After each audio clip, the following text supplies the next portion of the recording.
If you're an entrepreneur, author, speaker, subject matter expert, or executive in charge of sales and marketing, and you're struggling to learn how to attract, capture, and convert more of your ideal prospects into customers online, then you've come to the right place.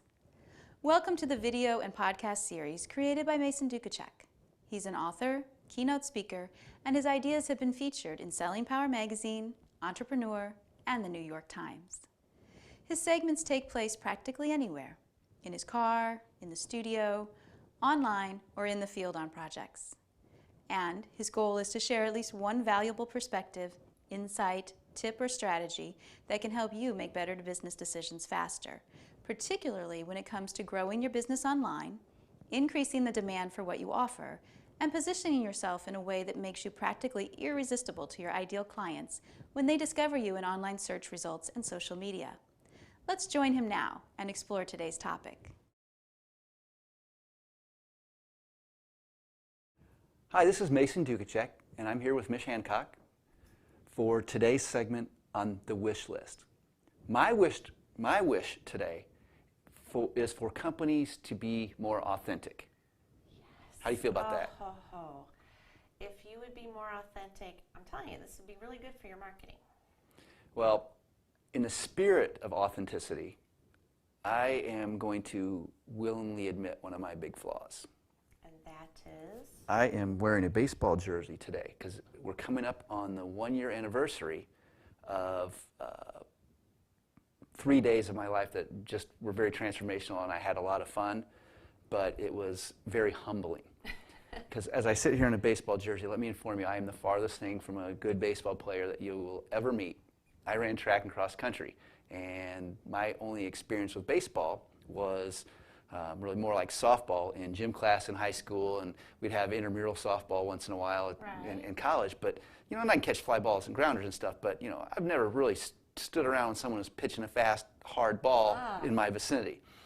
So my buddy Adam, who also is my co-author of the book, Attract, Capture, and Convert, that we wrote a while back, but he calls me up and says, "Hey, Mason," he goes, there was, as you know, which I don't know if the people viewing this will know, but just about 3 years ago, almost within a week or two, 3 years ago, Joplin, Missouri was leveled with a devastating tornado, and 161 people lost their lives. It was unbelievable. And he told me, he said, "Mason, me and a group of guys are going to raise money for Joplin tornado victims, and we're going to go set a Guinness World Record by playing the longest marathon baseball game that's ever been played." He goes, so he asked me, he says, "Hey, you know, I know you're an athlete," he goes, "and you like sports. Would you like to help raise money for Joplin tornado victims, and would you like to set a Guinness World Record in the process?" I'm like, "I'm in. What are we doing?" And he said, "We're playing baseball." And I'm like, "Man, I'm terrible at baseball." I mean, it's fun. I love going to the games. It's fun to watch. Right. But you know, those people that play that game at a high level have skill, and I don't. And the intimidation of that, I mean, the Louisville Slugger Museum, you get to stand there, and where they show fast pitch. And you stand there and you see the ball coming toward you. Now, there's plexiglass there, so you won't get harmed, but wow, from the perspective of the ball coming toward you, yeah. So in the spirit of authenticity, I'm going to be the first to tell you that we want to practice what we preach. I am a terrible baseball player, but I was willing to risk embarrassment. And yes, we did succeed, and we did get our official Guinness World Records notification. Cool. So we did get it. But here was the learning experience for me. I was placed on a team with guys who probably all played high school baseball. Many of them played college baseball. Some of them even played pro baseball, and most of them were much younger. So experienced. So they were experienced, they're younger, but I was just authentic with them. I was like, "Guys, I am not good at this game. I am totally willing to learn. You know, what do I need to do?" And I remember the very first time I got up to bat, I was nervous. I didn't want them to know that, but I was really nervous. I'd never seen a ball coming at me that fast.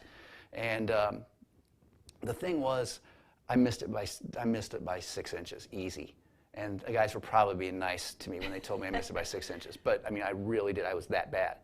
And because I was honest and authentic with those guys, and I said, I'm willing to learn though, they took me in under their wing, and they didn't overwhelm me with a bunch of stuff. They just said, okay, you know, and the nice thing Adam told me is like, Mason, he goes, you're going to have 62 hours to learn this game, so it's okay that you're not good now. You're going to get lots of at-bats. You're going to get lots of opportunities to improve, and you've got some people around you that know what they're doing, so just listen to them. So I did, and when I got up there the first time, and I was just, I was nervous, but I missed it by 6 inches. So when I got back, instead of the guys giving me a hard time, they're like, okay, show me your stance. So I showed them my stance, like, no, you need to spread your legs a little further, you need to lower your center of gravity. Great. So the next time I went up, that was one problem I wasn't going to duplicate. Right. So then the next thing, I came back after I struck out again, missing all of them drastically. I came back and they said, okay, show me how you hold the bat. And I showed them, they go, no, you need to pull your arm back and you need to swing. Great. So now that was, you know, one more thing that I wasn't going to screw up. Then the third time that I go out, they're like, okay, of course I struck out again. And show me what your swing looks like. And you know, I was dropping my shoulder and swinging under the ball. They're like, no, you need to like chop wood and move through your hips. So what happened was, I went through we set the world record at 62 hours and 32 minutes and some change. But you know, I had numerous at bats, and for the first day, I didn't hit anything. Now, I made 0 hits the first day. Granted, thank God we played for 3. But by the end of the day, and after the continual, constant improvement of little bit at a time, one thing at a time, they gave me to focus on each time I went up there, because I didn't have any bad habits. I had no habits. Right. Well, so that probably was it a helped. good idea, actually. But they got me where next thing you know, I'm starting to foul tip the ball. And you know, by day 2, I strung together, you know, 5 or 6 hits, and after the first one, the guy's like, congratulations, now you have a batting average. But you know, why am I telling you this? Because I was willing to be authentic with those people and honest, that I didn't have, so they would have figured it out pretty fast anyway. But they were much more willing to help me, and I'm eternally grateful for those guys. I've made lifelong friends as a result of that, and it was great. But I also have a secondary reason for telling this story. It's because I see a lot of people out there who need to, now for me it was a want. I wanted a world record. I wanted to help, because from the time I was a little kid, I've always searched the books. I wonder what world record I could set. Right, you know, we always had those when we were little kids. So that was a special thing for me. But so it wasn't something I had to do. And I also wanted to help raise money for tornado victims. But here's the thing. I see a lot of business owners out there and marketing people who are just overwhelmed with all the social media marketing, online marketing, video marketing.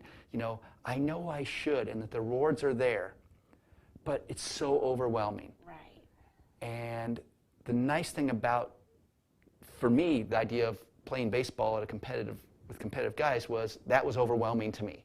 But they broke it down in simple steps. They didn't expect me to be able to do everything at once. They didn't hit me with everything at once.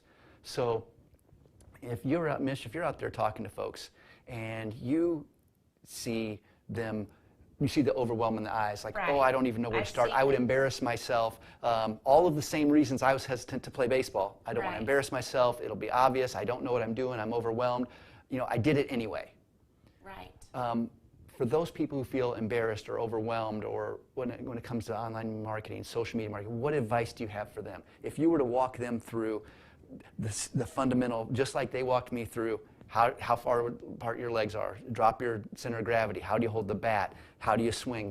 They started with the fundamentals with me. How would you have that conversation with someone to encourage them to step into the box when it comes to online marketing? What advice would you give to them as far as a beginning? And I mean, where should they start, kind of thing? I'd say, well, I'm a volunteer. They should start. Just start, for sure. And it can be overwhelming. How many sites are there? And then you get into one site and you're like, oh my gosh. So I would say start with 1 or 2 sites. Don't get crazy. Don't try to create an entire social media presence in one day. Start out with 1 or 2 pages. And as Mason shared, all the advice that was given to you was given in little pieces, right? And so it wasn't like, sit down and, you know, do post for the next 2 weeks. No, you won't be able to do that right away. So in little pieces, learn a little bit each day. I have a thing called fearless clicking. Okay. I've been in situations where I'm teaching classes about social media and the people are there with their computers and I'm like, now click on, and they're all nervous. Wait, should I? Well, I'm not sure where to go. And I'm like, click fearlessly. Your computer won't blow up. If you get lost, we can get you back. No problem. Good thing I wasn't afraid for striking out. I got a lot of experience with that. Fearlessly. But really, when it comes to social media, there is so much. And, I get it. A lot of people right now probably feel like, oh my gosh, I should have started, 4 years ago when I first heard about start this. sometime. Yeah, you probably should have, but you can still get on board.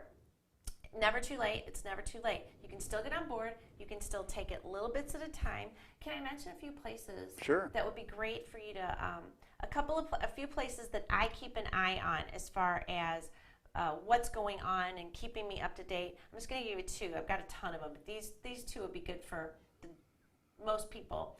Number one, Social Media Examiner. Agreed. Socialmediaexaminer.com. That's like the largest blog on earth. Every single day comes out with amazing, very helpful, relevant content when it comes to social media. And then I really like Mashable's social media information. They might be a little bit more fun and witty with it, but it's good to know what's relevant, what's now, and what's happening, and because that's something for you to share out there. But just little steps at a time. Don't expect to figure it all out, and you've got to play with it, and you have to be authentic. Because those guys weren't out there sitting there saying, oh, you got to stand here, you got to swing here. And they didn't hit me with all that at once. It was one little bit at a time. Little bit at a time. Hey, start with a blog. Start, and get the hang of that. Or start with a Facebook page and start with that. To say, hey, okay, I'll give you a great example. My friend Matushka Briggs, she writes it's Matushka's Midlife Mayhem. Now, Matushka will tell you, she's like, I don't really feel like I'm not one to write articles, that kind of thing. So she was very authentic with her audience. She said, look, I've never done this before, you guys. I just know that, here I am in the middle of midlife, and there's a bunch of things that people do not talk about that need to be talked about, so that as we're going through this, we know this is okay. This is not okay. This is what you can't expect. And so she's been very authentic and I told her, I said, you are already just years ahead of many people simply because you were willing to be authentic and be who you really, really are. I read a book a few years ago called The Clue Train Manifesto. And this was really before all of the social media stuff started really taking off and becoming mainstream. And these authors were prophetic. They talked about authenticity, and they said that corporate speak becomes, people think that they need to write corporate speak, like, oh, it needs to be professional. They're like, then it'll be forgettable. Yes. And they said things like, be authentic. He goes, markets are, I think Seth Godin says markets are conversations. But the Clue Train Manifesto was so powerful because it basically made the case that corporate speak is written to be safe and sterile. Yeah. But safe equals risky. Risky because it will be forgotten or never noticed. This segment was made possible by the St. Louis-based social media marketing, video production, and reputation management experts at buildatribe.com and businesswebvideos.com. As of the date of this recording, at buildatribe.com, you can get a free video series that reveals many of the most powerful and best-kept secrets of how to attract, capture, and convert more of your ideal prospects into customers. If you're already into Facebook marketing, Twitter marketing, or Pinterest marketing, and even if you're not, you can register for free at businesswebvideos.com and get access to instructional videos that show you how to protect and repair your reputation online and avoid the #1 mistake businesses make when marketing online or using social media for business.